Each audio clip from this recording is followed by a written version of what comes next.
राम राम, जय श्री राम, सादर प्रणाम। भौजी लोग भैया लोग, भौजी लोग में ढेर मानत है, भैया लोग कम मानत है। तो जब भैया लोग कम मानत है फेसबुक पे मैसेज डालत है भैया राम राम। और भौजी के मार आजमगढ़ भौजी है बहुत निखे भौजी मार फोन करके भौजी पहले नंदोई पूछा थी। हाँ तो भौजी बहुत बहुत धन्यवाद, आप सब इतना प्यारा आशीर्वाद देते ऐसे ही सदैव बनाए रह जाए ताकि जो है महादेव की कृपा आप सबको पर बरसत रहे तो आप सब मेरे पर बरसात करें। तो हमें देखे साहित्य भौजी मेरे गाँव समझ के क्या नंद देखिए गाना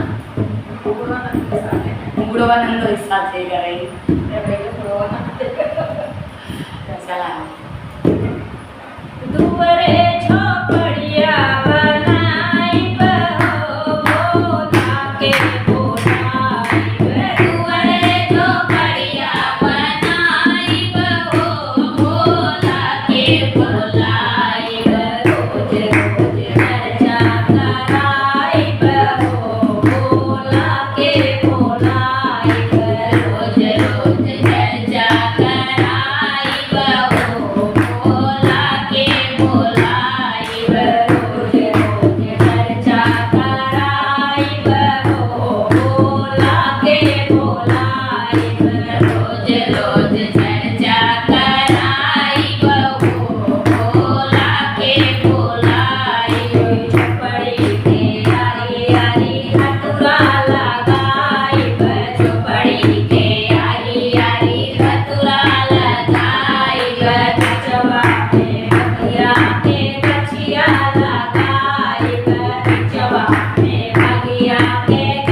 के